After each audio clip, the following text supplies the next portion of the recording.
Mulai lagi, Cong. Udah Bang. Bella, Assalamualaikum warahmatullahi wabarakatuh. Waalaikumsalam warahmatullahi wabarakatuh. Kami dari kelompok Sonaker, di mana terdiri dari Alda Savitri, Fajan Siregar, Nadia Ramadhani, Rahmayani, dan Sonia Gaya Srianti. Baiklah, langsung saja untuk pembahasan pertama akan dijelaskan oleh Alda Savitri. Pada Alda, dipersilahkan. Baiklah, terima kasih kepada moderator. Untuk topik pembahasan pada pertemuan kali ini, yaitu produk personal care dengan zat aktif dari yang pertama ada bahan alam kelautan, hewan, tumbuhan, mineral, mikroorganisme, dan minyak atsiri. Selanjutnya, yang pertama kita masuk dulu ke pengertian personal care. Jadi, personal care itu merupakan perawatan diri yang dilakukan untuk memelihara kebersihan dan kesehatan diri sendiri, baik secara fisik maupun mental. Adapun tujuan dari personal care adalah untuk memelihara kebersihan diri, menciptakan keindahan, serta meningkatkan derajat kesehatan individu, sehingga dapat mencegah timbulnya penyakit pada diri sendiri maupun orang lain. Sementara secara khusus, tujuan perawatan personal care adalah yang pertama, menghilangkan bau badan yang berlebihan, memelihara integritas permukaan kulit, menghilangkan keringat, sel-sel kulit yang mati dan bakteri, juga bisa menciptakan keindahan, meningkatkan derajat kesehatan seseorang. Selanjutnya, untuk contoh produk personal care itu ada bantalan pembersih, cotton bud, tisu wajah, gunting rambut, lip gloss, lipstick, lip balm, sabun tangan, pembersih wajah, cuci badan, kikir kuku, pomade, parfum, pisau cukur, krim cukur, pelembab, bedak, tisu toilet, pasta gigi, perawatan wajah, tisu basah, dan sampo. Selanjutnya kita masuk ke contoh jurnal personal care dari bahan alam kelautan sebagai sumber zat aktifnya. Untuk jurnalnya itu berjudul Formulasi dan Evaluasi Mutu Fisik Sabun dari Ekstrak Rumput Laut Merah. Jurnalnya terlampir di layar. Next. Untuk alasan penggunaan zat aktif rumput laut merah dari jurnal tersebut merupakan alginat adalah hidrokloroid yang dihasilkan dari rumput laut merah. Hidrokloroid yang terkandung dalam rumput laut ini merupakan alasan utama untuk menjadikannya sebagai bahan baku industri kosmetik karena merupakan bahan alami sehingga aman untuk digunakan. Krim kulit dan krim kecantikan yang mengandung alginat memiliki sifat yang baik secara dermatologi, yaitu tidak menimbulkan efek samping.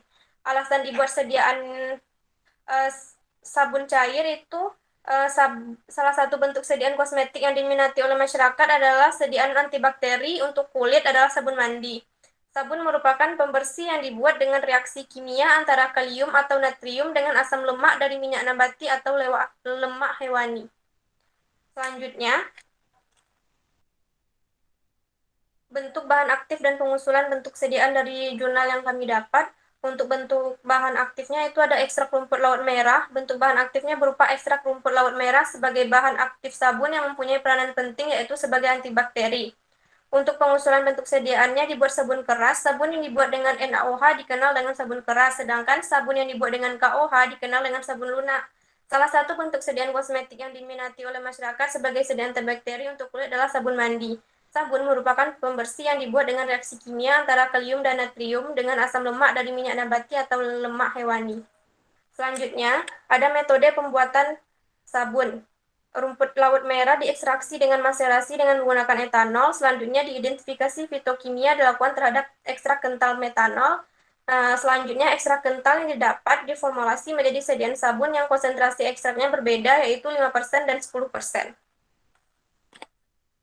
Selanjutnya ada metode penelitian, bisa dilihat pada slide. Metode penelitiannya ini dilakukan dengan eksperimental one-shot case study, di mana tidak terdapat variabel kontrol dan sampel dipilih secara random. Next. Untuk hasil penelitian, dari 100 gram serbuk rumput laut merah didapatkan bobot ekstrak 2,74 gram. Ekstrak yang telah didapatkan dilakukan uji fitokimia dan menunjukkan positif mengandung saponin dan tanin. Ekstrak yang didapat diformulasi untuk menjadi sabun dengan konsentrasi ekstrak rumput laut yang berbeda, yaitu 5% untuk formula 1 dan 10% untuk formula 2. Selanjutnya, evaluasi dan hasil sabun dari ekstrak rumput laut merah. Yang pertama, evaluasi yang dilakukan adalah organoleptis. Untuk hasilnya bisa dilihat pada layar. Uji organoleptik bertujuan untuk melihat tampilan fisik dari suatu sediaan yang meliputi bentuk, warna, dan aroma. Bahan pewangi berfungsi untuk memperbaiki bau dari sabun ekstrak rumput laut merah agar menghasilkan bau yang segar. Asam stiarat digunakan sebagai pengeras sabun. Selanjutnya, evaluasi yang dilakukan adalah pengujian pH. Untuk hasilnya bisa dilihat pada layar. Pengujian pH dilakukan untuk mengetahui nilai pH sabun tersebut. Maka dipilih basis sabun yang mempunyai pH mendekati pH kestabilan zat berkhasiat dan pH normal kulit, yaitu antara 4,5. Dari hasil yang diperoleh, sabun ekstrak rumput laut merah pada formulasi 1 didapatkan hasil rata-rata sebesar 6,8 dan pada formulasi 2 didapatkan hasil rata-rata 7,3 yang berarti memenuhi syarat normal pH kulit. Selanjutnya pengujian yang dilakukan adalah tinggi busa. Pengujian tinggi busa dilakukan untuk mengetahui kemampuannya untuk membersihkan dan melimpahkan wangi sabun pada kulit. Dari hasil yang diperoleh, sabun ekstrak rumput laut merah pada formulasi 1 didapatkan hasil rata-rata sebesar 8,0 dan pada formulasi 2 sebesar 7,5. Tinggi busa yang dihasilkan dari sediaan sabun menunjukkan bahwa terdapat kandungan saponin di dalam ekstrak rumput laut merah. Hasil dari pengujian tinggi busa sabun ekstrak laut merah menunjukkan bahwa tidak terdapat perbedaan nilai tinggi busa pada penambahan konsentrasi ekstrak rumput laut merah yang berbeda digunakan dan formulasi sabun tersebut. Evaluasi selanjutnya ada homogenitas. Hasil uji homogenitas pada Levenes test menunjukkan nilainya lebih dari 0,05, maka data di atas dinyatakan homogen. Pada kolom SIG data nilai P-nya itu lebih dari 0,05, yaitu 0,288, dapat disimpulkan bahwa tidak terdapat perbedaan nilai pH pada formula 1 dan formula 2 dengan adanya penambahan konsentrasi ekstrak. Selanjutnya dilakukan uji antibakteri. Rumput laut dapat memberikan aktivitas antibakteri. Ekstrak etil asetat Sargassum sp merupakan ekstrak yang paling aktif terhadap bakteri P. aeruginosa dan M. luteus. Sedangkan ekstrak metanol Sargassum sp merupakan ekstrak yang paling aktif terhadap bakteri Staphylococcus epidermidis. Pengujian aktivitas antibakteri dilakukan dengan metode difusi dengan cara sumuran. Metode sumuran memiliki kelebihan dibandingkan dengan metode lain seperti cakram, yaitu lebih mudah dalam mengukuran zona hambat yang terbentuk dan lebih sensitif. Hal ini dikarenakan sampel tidak hanya beraktivitas di atas media saja, tapi juga sampai di bawah. Media yang digunakan yaitu media nutrien agar yang dimana komposisinya terdiri dari ekstrak daging sapi, kopton, dan agar. Selanjutnya, uji kadar air. Pengujian kadar air dilakukan dengan tujuan untuk mengetahui presentase kandungan air yang terdapat dalam sediaan sabun cair, di mana kadar air dapat menyebabkan bakteri, kapang, dan hamir untuk berkembang biak sehingga mempengaruhi perubahan terhadap sediaan. Kadar air maksimum untuk sediaan sabun harus kurang dari 60% sesuai yang telah ditetapkan SNI. Untuk kesimpulan dari jurnal ini, tidak dapat perbedaan yang signifikan hasil uji mutu fisik sabun dari rumput laut merah yang meliputi uji pH dan uji tinggi busa pada formula sabun ekstrak rumput laut merah dengan konsentrasi 5% dan 10%. Demikian yang dapat saya sampaikan. Kepada teman-teman yang ingin bertanya, dipersilahkan.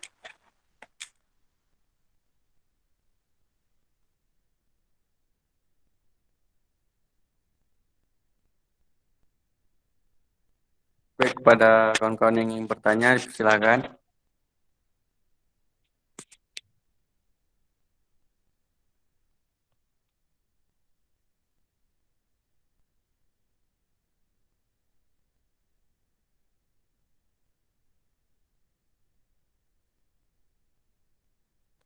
Sekali lagi, pada kawan-kawan yang ingin bertanya, dipersilakan.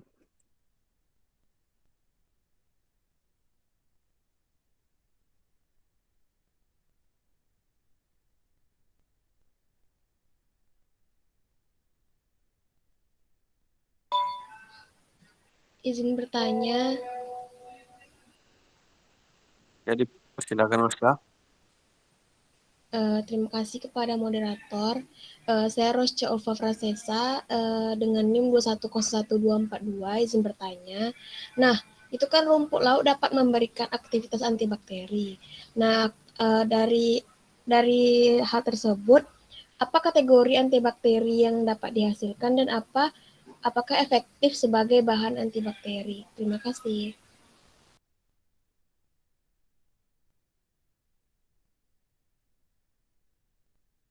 Ya, terima kasih pada Rosca. Baiklah, untuk selanjutnya akan dijelaskan oleh saya sendiri, di mana personal care tumbuhan sebagai sumber zat aktif. Sebelumnya untuk jawabannya akan disampaikan untuk jawaban pertanyaannya akan dijawab oleh Alda Sapitri. Pada Alda dipersilahkan. Baiklah, terima kasih kepada moderator.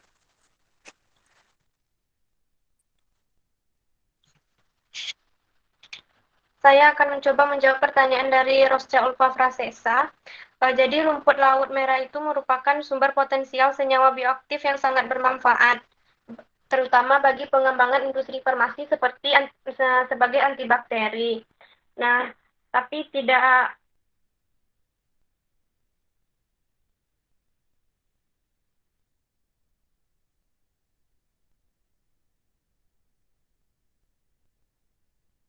yang dibentuk oleh antibiotik ampicillin lebih besar dibandingkan dengan ekstrak rumput laut. Hal ini menunjukkan bahwa ekstrak rumput laut belum memiliki potensi yang besar sebagai sumber antibiotik terhadap bakteri uji P. aerogenesa dan Staphylococcus epidermidis. Uji aktivitas antibakteri rumput laut ini menunjukkan tidak semua ekstrak rumput laut memiliki senyawa bioaktif yang dapat menghambat pertumbuhan bakteri. Dia tergantung, tidak semua uji dari rumput laut ini bisa menghambat antibakteri. Sekian dari saya, terima kasih. Saya kembalikan kepada moderator. Mana Rosca, apakah jawabannya bisa diterima? Terima kasih Alda dan moderator, jawabannya bisa diterima. Baiklah, terima kasih. Untuk selanjutnya akan dijelaskan oleh saya sendiri, di mana formulasi dan uji sifat fisik pasta gigi gel dari ekstrak kering jahe merah. Selanjutnya, berikut terlampir di mana bahan dan fungsi. Selanjutnya, bentuk bahan aktif dan pengusulan bentuk sediaan. Bentuk bahan aktif ekstrak, pengusulan bentuk sediaan pasta gigi. Mana alat dan bahan alat yang digunakan dalam penelitian ini adalah neraca analitik, alat-alat formulasi dan evaluasi serta pH meter. Bahan-bahan yang digunakan dalam penelitian ini adalah ekstrak kering jahe merah, CaCO3, NaCMC, gliserin, Na-Rauli, sulfat, sorbitol, Na-benzoat, dan aquades. Selanjutnya, di mana prosedur pembuatan yang pertama? Di mana prosedur pembuatan yang pertama? Organoleptic. Di mana pemeriksaan meliputi bentuk, bau, dan warna. Yang kedua, susut pengering. Nah, timbang di mana itu dengan cara timbang seksama 1 gram dalam botol yang sebelumnya. Aman. Iya. Yang sebelumnya Sini itunya. telah dipanaskan. Sini itunya apa ya? Pada suhu penetapan dan gitaran. Ratakan dengan menggoyangkan botol hingga membentuk lapisan tebal 5 sampai 10 mm. Masukkan ke oven. Halo dah. Tutup botol, keringkan pada suhu penetapan hingga bobot tetap. Yang ketiga, kelarutan. Itu di mana ekstrak kering jahe merah ditimbang sebanyak 1 gram, kemudian ditambahkan masing-masing pelarut yang digunakan untuk uji kelarutan sampai ekstrak larut. Catat volume pelarut yang terpakai. Selanjutnya, yang mana pembuatan pasta gigi gel ekstrak kering jahe merah. Mana mortir dan stamper dipanaskan dalam air panas. Setelah panas, air dikeluarkan dan dikeringkan. NaCMC ditaburkan di atas air panas dalam mortir sebanyak 20 kali bobot NaCMC per 15 mili. Diamkan sampai mengembang selama kurang lebih 15 menit, kemudian gerus sampai terbentuk basis gel yang baik. Itu tersebut adalah basis masa pertama. Setelah itu Na-lauryl sulfat dan Na-benzoat dilarutkan dengan air sisa. Aduk sampai homogen. Itu masa kedua. CaCO3 digerus dan ditambahkan gliserol serta sorbitol. Kemudian digerus homogen. Mana masa satu ditambahkan lalu digerus sampai berbentuk masa gel yang baik. Mana masa dua ditambahkan sedikit demi sedikit dan digerus hingga berbentuk masa pasta gigi gel yang baik. Ekstrak kering jahe merah dimasukkan terakhir ke dalam masa pasta gigi gel dan digerus homogen. Sediaan dimasukkan dan disimpan dalam wadah. Kemudian dilakukan evaluasi sifat fisik sediaan pada suhu kamar setiap minggu selama 4 minggu penyimpanan. Selanjutnya, di mana ini adalah lampiran evaluasi dan hasil pasta gigi gel ekstrak kering jahe merah. Yang pertama, pemeriksaan organoleptik meliputi pemeriksaan terhadap bentuk, warna, serta bau yang dilakukan secara visual. Selanjutnya, evaluasi pasta gigi gel ekstrak kering jahe merah. Ada pemeriksaan pH. Pemeriksaan pH dilakukan dengan alat pH meter. Pengukuran dilakukan dengan cara 1 gram sediaan diencerkan dengan air suling hingga 10 ml. Elektroda dicelupkan dalam wadah tersebut. Persyaratan pH sediaan pasta gigi yaitu 4,5 sampai 10,5. Sebagai yang berikut yang terlampir selanjutnya.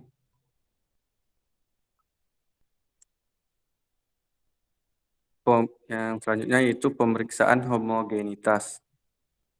Pemeriksaan homogenitas dilakukan dengan cara sebagai berikut. 1 gram sediaan diletakkan pada keping kaca yang transparan, kemudian dilihat secara organoleptis, di mana sediaan harus menunjukkan susunan yang homogen dan tidak boleh terlihat adanya bintik-bintik partikel. Berikut untuk uji pemeriksaan homogenitas tabel yang terlampir. Selanjutnya,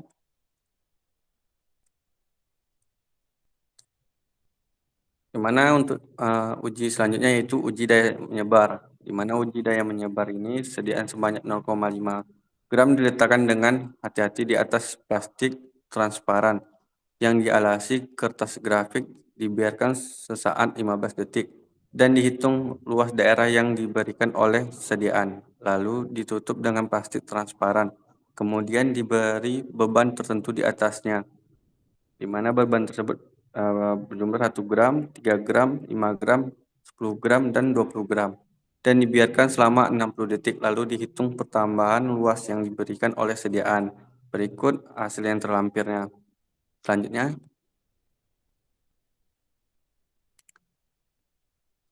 untuk uji selanjutnya itu uji daya sebar. Untuk uji selanjutnya itu uji daya busa. Di mana uji daya busa ini sebanyak 0,5 gram sediaan pasta gigi dengan ditambahkan air suling lalu dimasukkan ke dalam gelas ukur 100 ml. Kocok selama 20 detik dengan cara membolak-balikkan gelas ukur secara beraturan, diamkan selama 5 menit. Ukur tinggi busa menggunakan mistar. Selanjutnya, untuk uji selanjutnya itu uji penerimaan. Mana uji penerimaan ini merupakan salah satu uji penerimaan di mana dalam uji ini panelis diminta untuk menilai kesukaannya terhadap sediaan pasta gigi gel yang meliputi kesukaan bau, konsistensi, dan warna yang dibuat rentang nilai kesukaan atau ketidaksukaan. Selanjutnya,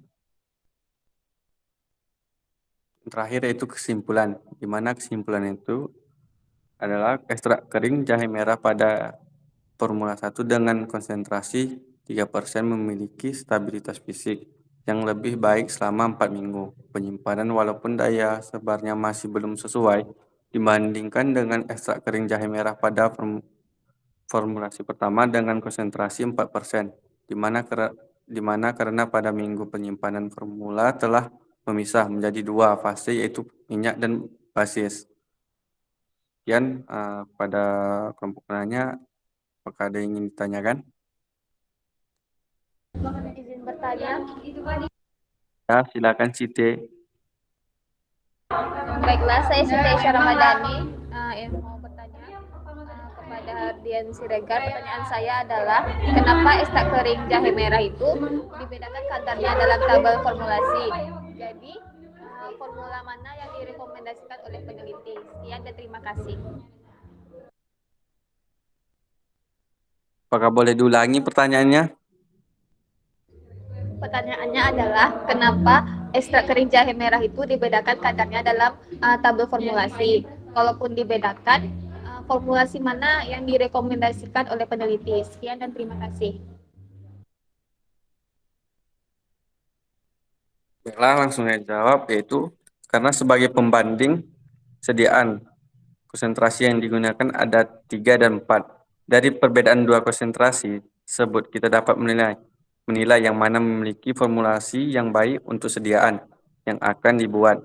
Untuk formulasi yang direkombinasi dapat dilihat dari hasil, yaitu formulasi dengan konsentrasi 3%, karena memiliki stabilitas fisik yang baik selama 4 minggu penyimpanan. Di mana atas jawabannya, Siti, apakah bisa diterima? Ya, bisa diterima. Sekian dan terima kasih. Terima kasih pada Siti. Untuk penjelasan jurnal selanjutnya akan dijelaskan oleh Sonia. Pada Sonia dipersilakan. Baiklah, terima kasih kepada moderator. Apakah suara saya terdengar dengan jelas, teman-teman? Terdengar. Halo? Dengar ya? Oke. Baiklah, untuk personal care yang saya akan jelaskan itu adalah mikroorganisme sebagai sumber adat aktif. Next. Di sini kami mengambil jurnal yang berjudul yaitu formulasi sediaan sabun cair antibakteri minyak asiri daun kemangi dan uji terhadap bakteri Staphylococcus epidermis dan Staphylococcus aureus.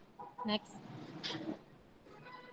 Untuk metode penelitiannya, formulasi sediaan sabun cair antibakteri itu pembuatan sediaan sabun cair antibakteri minyak asiri daun kemangi dibuat dengan cara pertama dibuat fase minyak, yaitu melarutkan asam stearat, minyak jarak, dan propamid ya dengan cara dipanaskan.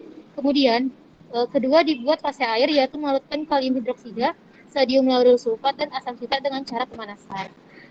Selanjutnya dicampur fase minyak asiri dan fase air dengan cara dimixer. Setelah tercampur dimasukkan gliserin sampai terbentuk emulsi. Next. Untuk uji aktivitas antibakteri minyak asiri dan daun kemangi dengan cara membuat suspensi bakteri, kemudian dimasukkan ke dalam cawan Petri, lalu ditambahkan medium, dibiarkan memadat, kemudian dibuat lubang sumuran untuk memasukkan minyak asiri, lalu diinkubasi selama 24 jam pada suhu 30 derajat Celcius dan ukur diameter zona habat yang terbentuk. Selanjutnya uji aktivitas antibakteri sabun cair minyak asiri dan kemangi dengan cara membuat suspensi bakteri, kemudian dimasukkan ke dalam cawan Petri, lalu ditambahkan medium, dibiarkan memadat, kemudian dibuat lubang sumuran untuk tempat memasukkan sabun cair antibakteri minyak asiri daun kemangi, lalu diinkubasi selama 24 jam pada suhu 30 derajat Celcius dan diukur diameter zona hambat yang terbentuk. Evaluasi mutu sediaan sabun cair itu meliputi pengukuran viskositas, pH, daya sebar, dan homogenitas sediaan. Pengukuran dilakukan pada hari ke 0, 7, 14, 21, dan 28. Untuk analisis data yang diperoleh analisis secara statistik menggunakan one way ANOVA untuk zona hambat dan stay student untuk viskositas, pH, dan daya sebar. Next. Selanjutnya untuk hasilnya, hasil dari uji ini terhadap bakteri Staphylococcus aureus dan Staphylococcus epidermidis menunjukkan bahwa minyak asiri daun kemangi dapat menghambat pertumbuhan bakteri Staphylococcus aureus dan Staphylococcus epidermidis. Semakin tinggi konsentrasi minyak asiri dan kemangi akan menghasilkan diameter daerah hambat yang semakin besar. Next. Kemudian untuk uji aktivitas antibakteri sediaan sabun cair minyak oksida dan kemang dilakukan pada 4 formula dan 2 kontrol dengan replikasi 3 kali menggunakan difusi agar terhadap bakteri Staphylococcus aureus dan Staphylococcus epidermidis. Untuk formula dapat dilihat pada gambar di samping. Oke, next. Oke, selanjutnya yaitu ada personal care kepada hewan sebagai zat aktif.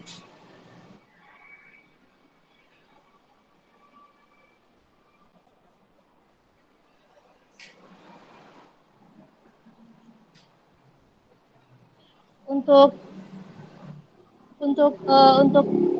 judul jurnal yang kami ambil yaitu adalah formulasi sediaan masker wajah dari madu dan dengan variasi konsentrasi natrium karbosimetil selulosa sebagai penutup gel. Next.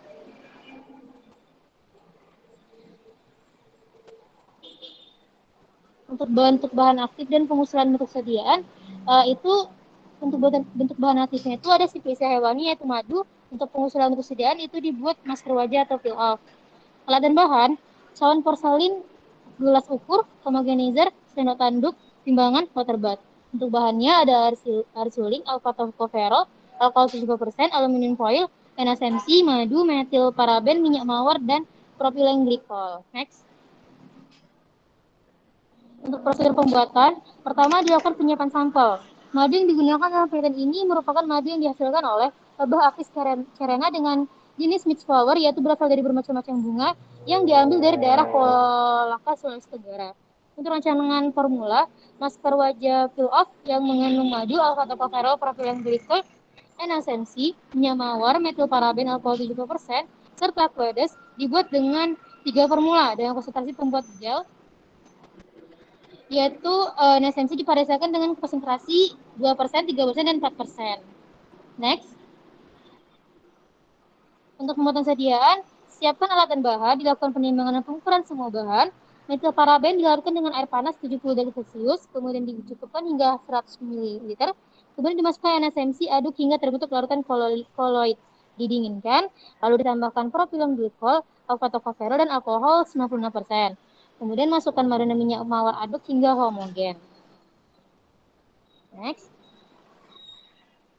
Evaluasi sediaan dilakukan yang pertama ada uji organoleptis, pengukuran viskositas, homogenitas, dan pengukuran pH. Pada uji organoleptis meliputi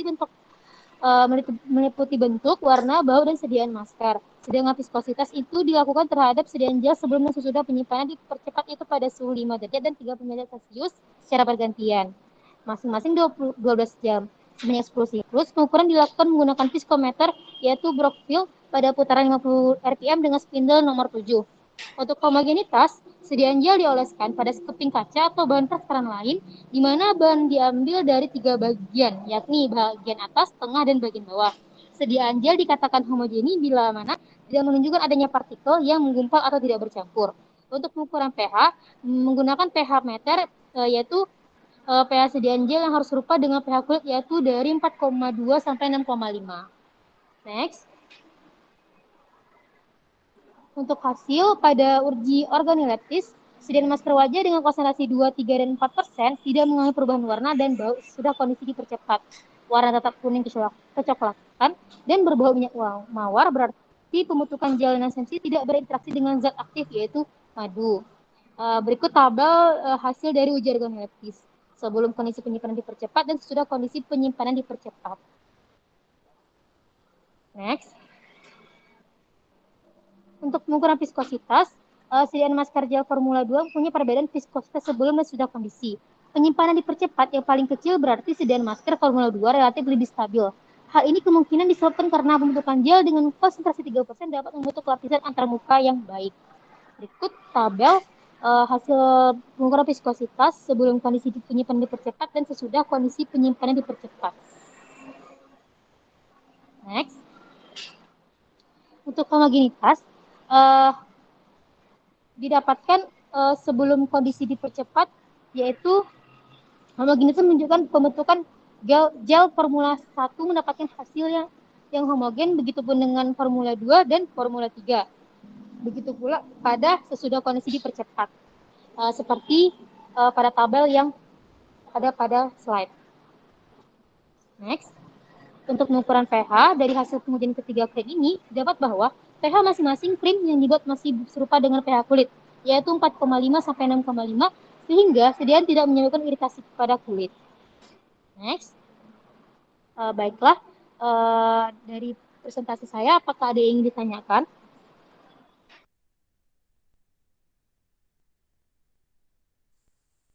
Baiklah, pada kelompok penanya, apakah ada yang ingin bertanya?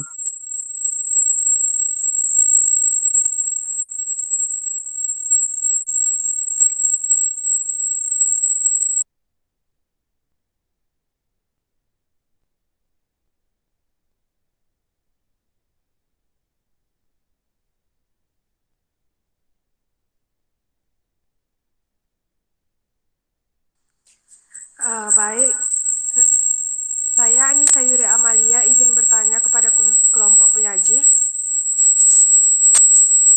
Nah, Mbak Anissa, kalau mau bertanya kan, apakah mic-nya ada masalah? Kalau ada masalah, cek aja di kolom komentar. Izin bertanya kepada kelompok penyaji.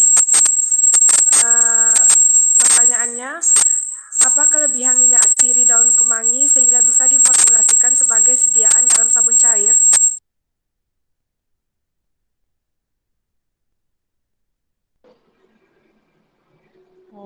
Baiklah, dari pertanyaan Yuri tadi, apa kelebihan minyak sirih daun kemangi sehingga bisa diformulasikan sebagai sediaan dalam sabun cair ya? Seperti itu, Yuri?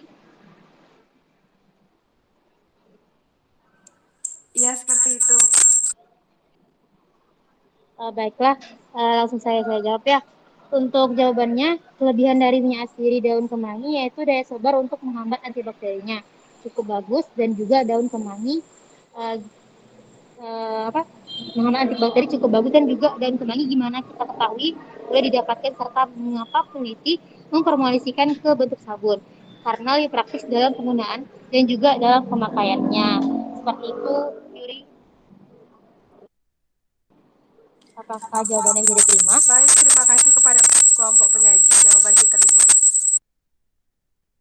Baiklah, terima kasih pada Anissa. Untuk penjelasan selanjutnya akan dijelaskan oleh Sonia. Pak Sonia, persilakan.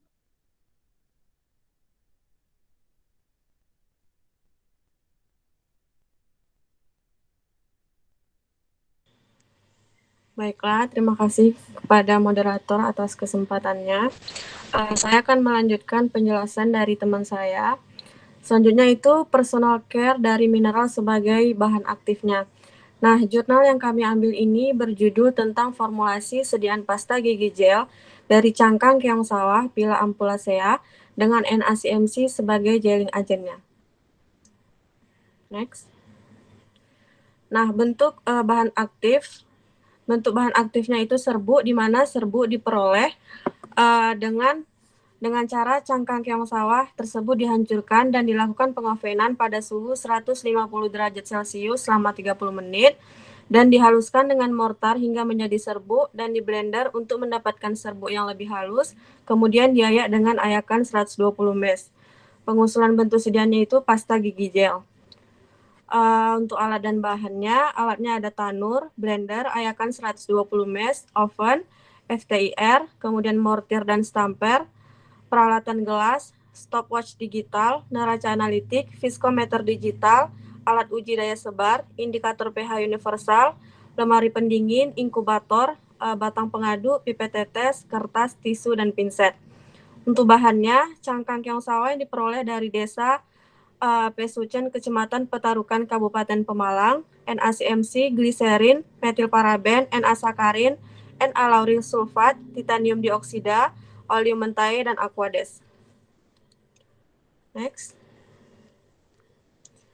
Nah, prosedur pembuatannya, pertama pembuatan serbuk cangkang keong sawah, kemudian preparasi dan analisa kalsium oksida, kemudian pembuatan pasta gigi gel, evaluasi sediaan pasta gigi gel.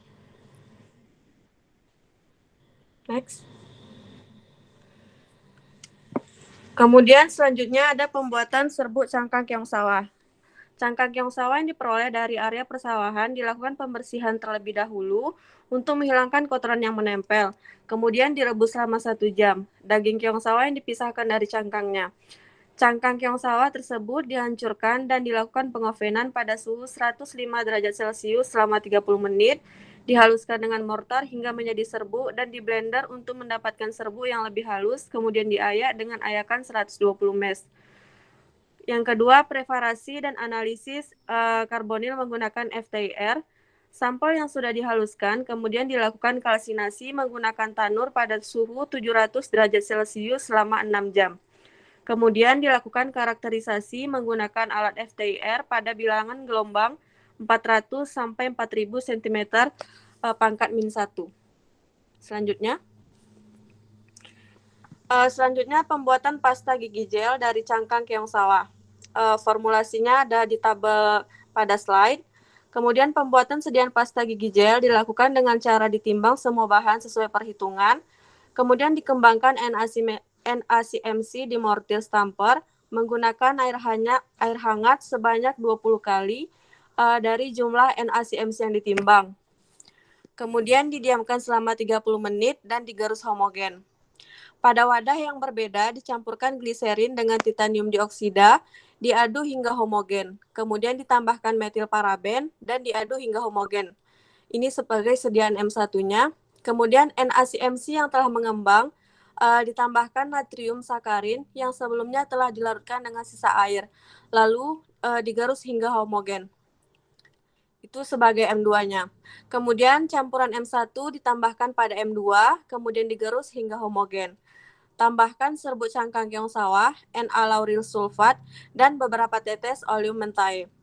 Pada tiap penambahan bahan itu digerus sampai homogen. Sehingga diperoleh hasil akhir, semua bahan tercampur homogen dan terbentuk massa pasta.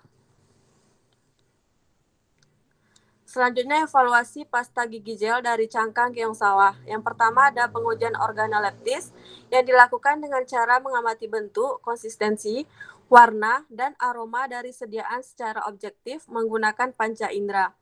Yang kedua pengujian homogenitas, yaitu dilakukan dengan cara pasta gigi yang akan diuji itu diletakkan pada gelas objek. Apabila tidak terdapat butiran-butiran kasar di atas gelas objek tersebut, maka pasta gigi yang diuji dinyatakan homogen. Sedangkan apabila terdapat butiran kasar, menunjukkan bahwa pasta gigi tidak homogen. Yang ketiga, pengukuran pH, yaitu menggunakan alat indikator pH universal. Indikator pH dicelupkan ke dalam sediaan pasta gigi gel dan dibiarkan beberapa detik.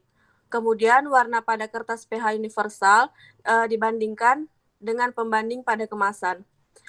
Yang keempat, uji daya sebar, yaitu dengan cara ditimbang kurang lebih 0,5 gram pasta gigi dan diletakkan dengan kaca daya sebar.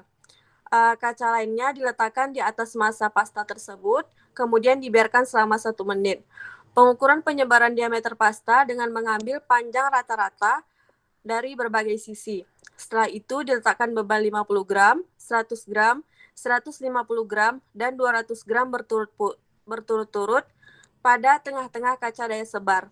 Dengan masing-masing beban dibiarkan selama 1 menit. Kemudian diameter pasta yang menyebar diukur seperti cara sebelumnya. Persyaratan standar daya sebar untuk sediaan semi-solid berkisar antara 5 sampai 7 cm.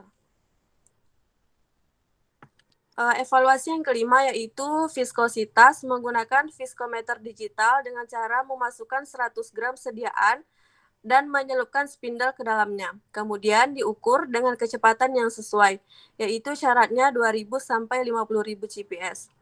Yang keenam, uji pembentukan busa dengan cara ditimbang 0,25 gram, kemudian dilarutkan dalam 25 ml Aquades 1% berat per volume, lalu dimasukkan ke dalam gelas ukur, kemudian tutup mulut gelas ukur dengan aluminium foil. Kemudian kocok gelas ukur selama 1 menit dan diukur tinggi busa yang terbentuk. Evaluasi yang ketujuh yaitu uji freestyle cycling, diletakkan pada 2 suhu berbeda selama 6 siklus, yaitu diletakkan pada lemari es pada suhu 4 kurang lebih 2 derajat Celcius selama 1 kali 24 jam, Dilanjutkan dengan meletakkan sediaan pada suhu 40 kurang lebih 2 derajat Celcius selama 1 kali 24 jam, yaitu 1 siklus. Kemudian dilakukan sebanyak 6 siklus dan diamati perubahan fisik dari sediaan pada awal dan akhir setiap siklus. Next. Ini adalah hasil dari uji organoleptis dan homogenitas. Kemudian pemeriksaan organoleptis meliputi warna, bau, dan bentuk. Pasta gigi cangkang keong sawah formula 1, 2, dan 3 itu memiliki warna, bentuk, dan aroma yang tidak mengalami perubahan dari siklus 0 hingga siklus 6 pada semua formulasi yang dibuat. Hasil tersebut berupa warna coklat, bentuk semi padat, dan aroma mint. Sedangkan pasta gigi cangkang keong sawah stabil secara organoleptik selama pengujian dengan menggunakan suhu ekstrim dalam penyimpanannya. Tabel hasilnya bisa dilihat pada slide. Kemudian untuk homogenitas dilakukan dengan cara pasta gigi yang akan diuji tadi diletakkan pada gelas objek. Hasilnya menunjukkan bahwa pada pasta gigi gel formula 1, 2, dan 3 tidak terlihat adanya partikel-partikel kasar. Hal tersebut menandakan bahwa bahan-bahan yang digunakan tercampur secara merata. Tabelnya dapat dilihat pada slide. Selanjutnya pengukuran pH menggunakan pH universal. Nilai pH dari ketiga formula adalah 7. Nilai pH yang dihasilkan dari pasta gigi gel cangkang keong sawah sesuai dengan pH saliva yang bersifat netral, yaitu 6,5 sampai 7. Grafiknya dapat dilihat pada slide. Kemudian untuk uji daya sebarnya didapatkan hasil nilai daya sebar yang tidak stabil dari tiap-tiap formula ketika dilakukan pengujian freestyle cycling. Pada awal siklus sebelum pengujian, itu nilai daya sebar dari ketiga formula memenuhi persyaratan daya sebar sediaan semi padat yang telah ditentukan, yaitu 5-7 cm. Pada formula 1 diketahui daya sebarnya sebesar 5,48 cm, formula 2 sebesar 5,11 cm, dan formula 3-nya sebesar 5,01 cm.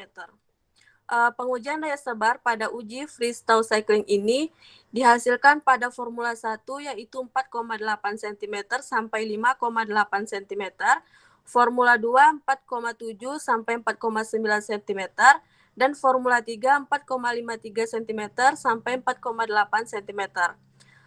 Pada pengujian ini diketahui formula 3 memiliki daya sebar lebih sedikit dibandingkan dengan formula lainnya. Hal tersebut juga dapat dilihat dari tampilan fisik formula 3 yang menunjukkan konsistensi lebih kental dibandingkan formula 1 dan formula 2-nya. Grafiknya dapat dilihat pada slide. Next.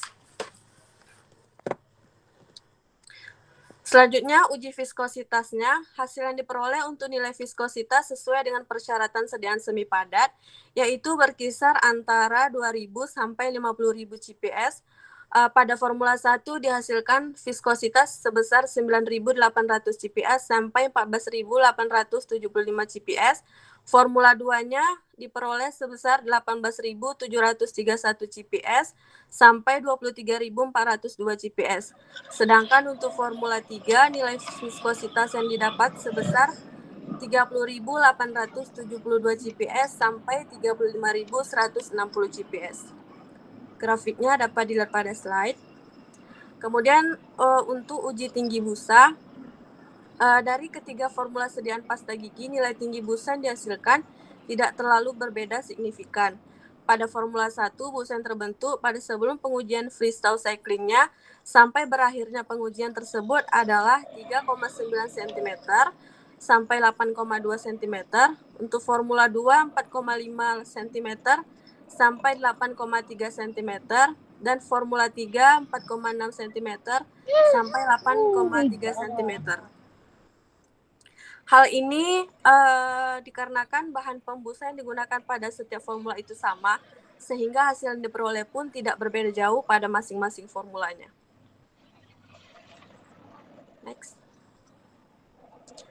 Nah, kesimpulannya adalah berdasarkan hasil dan pembahasan, dapat disimpulkan bahwa yang pertama, cangkang keong sawah mengandung kalsium karbonat dilihat dari adanya gugus fungsi kalsium oksida, karbonil, serta OH, serta kemiripan spektra dengan standar kalsium oksidanya pada analisis FDIR.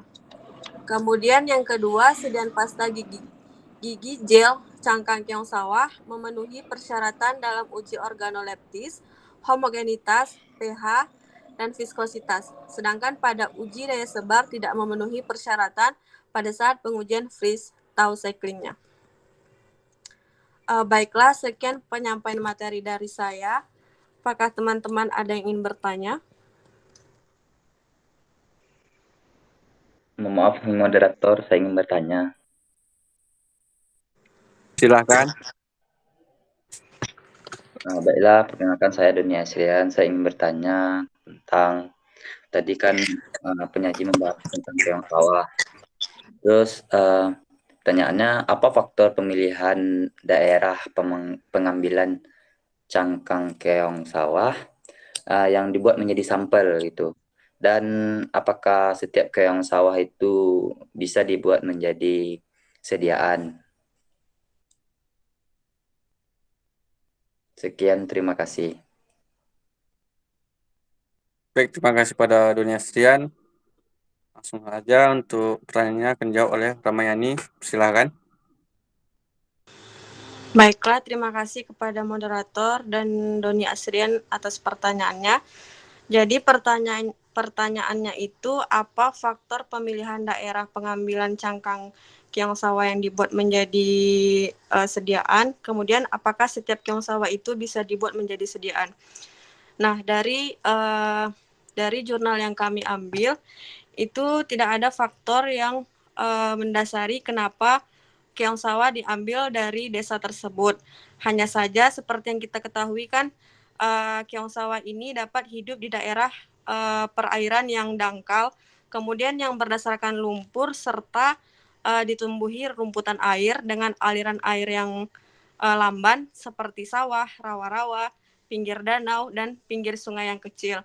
Nah, pada peneliti ini dia mengambil keong sawah.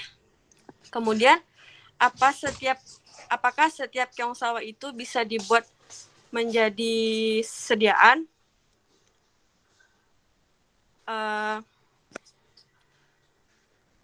Jadi dalam penelitian ini itu ada karakternya untuk pemilihan keong sawahnya.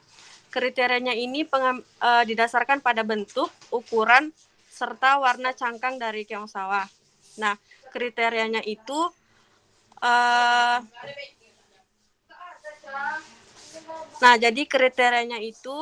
keong sawah yang memiliki cangkang kerucut membulat, serta berwarna kuning kehijauan hingga hitam, dengan tinggi sampai 40 mm dan diameternya sebesar 15 sampai 25 meter. Jadi, apabila keong sawah memenuhi kriteria tersebut, dapat dibuat menjadi sediaan. Terima kasih. Apakah bisa diterima, Doni? Baik, terima kasih atas jawabannya. Terima kasih. Selanjutnya saya serahkan kepada moderator. Baik, terima kasih. Nah, untuk penjelasan yang terakhir akan dijelaskan oleh Nadia. Pada Nadia dipersilakan. Baiklah, terima kasih kepada moderator. Selanjutnya saya akan menyampaikan materi tentang personal care minyak atsiri sebagai sumber zat aktif. Next. Nah, di sini jurnal yang kami dapat yaitu berjudul Formulasi dan Evaluasi Sediaan Sabun Cair Minyak Atsiri Daun Nilam.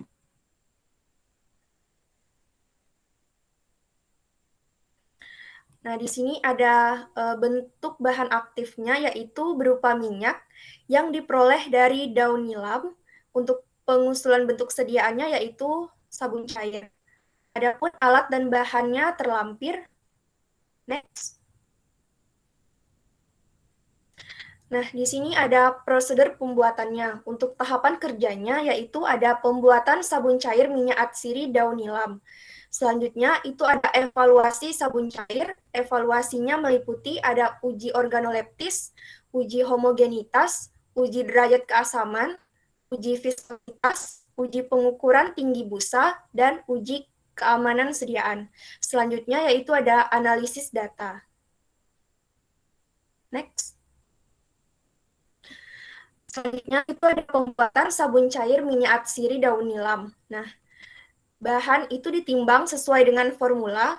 VCO itu dimasukkan ke dalam gelas kimia, ditambahkan dengan KOH sedikit demi sedikit, sambil terus diaduk dan dipanaskan pada suhu 50 sampai terbentuk basi sabun. Lalu, pada basi sabun itu ditambahkan 50 ml Aquades, ditambahkan asam stearat yang telah dilelehkan, dan aduk hingga tercampur homogen, lalu tambahkan BHT.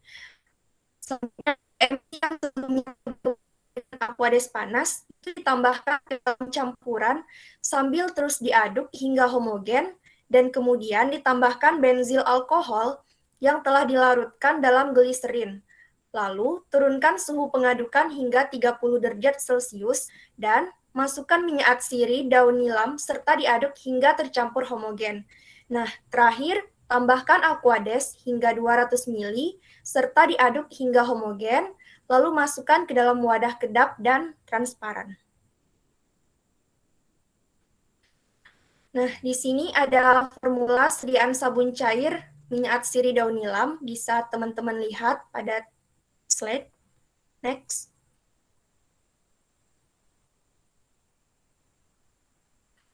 Selanjutnya itu ada evaluasi sabun cair minyak atsiri daun nilam. Nah, yang pertama itu ada uji organoleptis dan homogenitas. Nah, dapat dilihat pada formula F0 itu menunjukkan sediaannya berbentuk cair kental, berwarna putih, dan tidak berbau. Sedangkan pada formula F1, F2, dan F3 itu menunjukkan sediaannya berbentuk cair kental, berwarna coklat muda, berbau khas nilam. Nah, hasil pengamatannya tidak berubah selama 21 hari.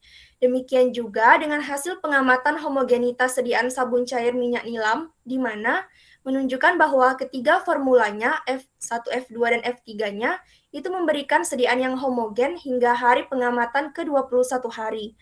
Nah, homogenitas yang baik dari suatu sediaan itu menunjukkan bahwa zat aktifnya tersebar merata di dalam basis sabun tersebut. Next. Nah, selanjutnya ada uji derajat keasaman. Dapat dilihat pada formula F0, F1, F2, dan F3 pada hari pertama sampai hari ke-7 itu tidak mengalami perubahan pH. Sedangkan pada hari ke-14 dan 21 itu mengalami sedikit perubahan nilai pH, tetapi masih dalam rentang yang diperbolehkan oleh SNI. Nah, dari hasil pengukuran pH ketiga formula sabun cair minyak nilam ini memenuhi persyaratan pH menurut SNI, yaitu 8-11. Next. Selanjutnya ada uji viskositas. Dapat dilihat pada formula F0 itu kecepatannya 60 rpm, viskositasnya pada hari pertama yaitu 90 cp, F1-nya 73, F2-nya itu 70, dan F3-nya juga 70. Nah, sedangkan pada hari ke-21, F0-nya itu 90, pada F1 dan F3-nya itu 80.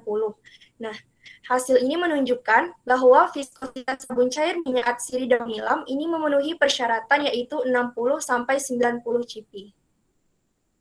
Next. Nah, selanjutnya ada uji ketinggian busa.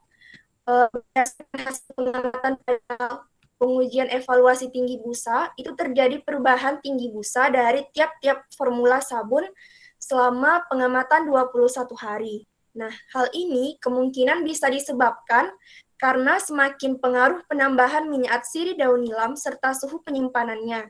Nah, tetapi nilai tersebut masih pada rentang 0,5 sampai 22 cm, sehingga masih memenuhi syarat sabun cair. Selanjutnya ada uji iritasi. Pada uji iritasi ini menunjukkan bahwa sediaan sabun cair minyak atsiri daun nilam ini aman untuk digunakan oleh responden.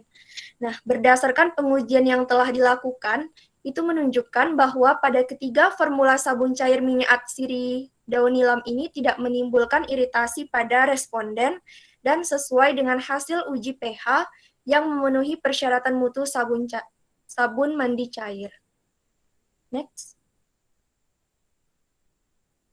Yang terakhir, kesimpulan. Nah, dari hasil penelitian ini dapat disimpulkan bahwa sabun cair minyak atsiri daun nilam dengan konsentrasi 1, 2, dan 3% itu memiliki stabilitas sediaan dan keamanan yang baik, serta memenuhi persyaratan sabun cair berdasarkan SNI selama penyimpanan 21 hari. Baiklah, sekian presentasi dari saya. Jika ada teman-teman yang ingin bertanya, dipersilakan. Izin bertanya, kelompok penyaji. Iya, Kak Isni, silakan. Baiklah, terima kasih. Nama saya Isni Solati M. Saya ingin bertanya tentang dari tadi tuh di beberapa slide sebelum ini juga di beberapa jurnal ada menyebutkan tentang uji ketinggian busa.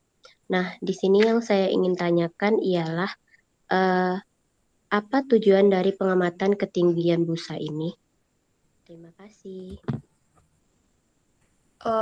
Baik, terima kasih kepada Kak Isni. Saya ulangi lagi pertanyaannya. Yang ditanyakan oleh Kak Isni itu apa tujuan dari pengamatan ketinggian busa? Begitu, Kak? Iya, begitu. Baiklah, saya langsung jawab saja. Uji ketinggian busa itu merupakan salah satu parameter yang paling penting dalam menentukan mutu produk-produk kosmetik, terutama pada sediaan sabun. Nah, tujuan dari pengujian busa itu untuk melihat daya busa dari sabun cair. Nah, busa yang stabil dalam waktu yang lama itu lebih diinginkan karena busa tersebut dapat membantu untuk membersihkan tubuh. Begitu, Kak. Baiklah, terima kasih. Baiklah, terima kasih Kak Isni. Sekian presentasi dari saya kembalikan kepada moderator. Baik, terima kasih. Sekianlah hasil presentasi dari kelompok kami. Lebih dan kurang kami minta maaf. Assalamualaikum warahmatullahi wabarakatuh. Waalaikumsalam warahmatullahi wabarakatuh.